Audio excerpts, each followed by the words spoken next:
কয়েকদিন ধরে স্লোগানে উত্তাল ঢাকা বিশ্ববিদ্যালয় ক্যাম্পাস। শিক্ষার্থীদের দাবি একটাই, সহপাঠী শাহরিয়ার আলম সাম্য হত্যার সুষ্ঠু বিচার। শুক্রবার সকালেও রাজু ভাস্কর্যের পাদদেশে জড়ো হন শিক্ষার্থীরা। সেখানে থেকে ব্যানার ও প্লাকার্ড হাতে মিছিল নিয়ে শাহবাগ থানার সামনে অবস্থান নেন তারা। শিক্ষার্থীদের অভিযোগ, হত্যার ঘটনায় জড়িতদের দ্রুত গ্রেফতার না করায় বিচার প্রক্রিয়া নিয়ে প্রশ্ন তৈরি হয়েছে। নিরাপদ ক্যাম্পাস এবং মূল আসামিকে দ্রুত গ্রেফতারের দাবি জানান তারা। কেন তারা মূল আসামিকে ধরতে পারে নাই, কেন তারা এখনো গড়িমসি করতেছে? এর সুস্পষ্ট বিচার চাই, আমরা একটা নিরাপদ ক্যাম্পাস চাই। সাম্যর হত্যাকারীদের সর্বোচ্চ শাস্তি যদি নিশ্চিত করা না হয়, শাহবাগ থানার সকল কার্যক্রম আমরা ধ্বংস করব। আমার ভাইয়ের হত্যার বিচার করতে হবে। আমার ভাইয়ের লাশের সাথে মকারি করা চলবে না। আমরা কেউ তো ঘুমাতে পারি না।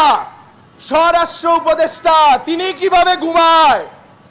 লজ্জা হওয়া উচিত, প্রশাসনের লজ্জা হওয়া উচিত। আপনারা এখনো সিসিটিভি ফুটেজ উদ্ধার করেন নাই। আপনারা উদ্যান গেট সব সোহরাওয়ার্দী উদ্যানের সবগুলো গেটে আশেপাশে সিসিটিভি আছে, আপনারা সেগুলো এখনো উদ্ধার করেন নাই কেন?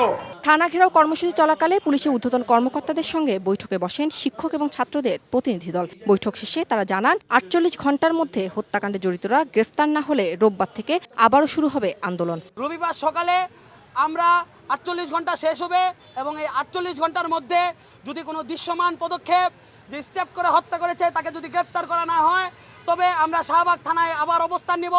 এবং যদি দেখি সেই অবস্থানে কোনো কার্যকর হচ্ছে না, তাদের মাথা ব্যথা হচ্ছে না, তবে এরপরে এর চেয়ে বড় জায়গায়, এর চেয়ে বড় প্রতিষ্ঠানে আমরা যে অবস্থান কর্মসূচি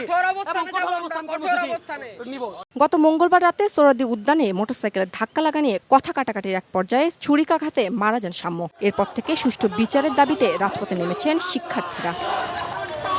উম্মে হানি, সময় সংবাদ, ঢাকা।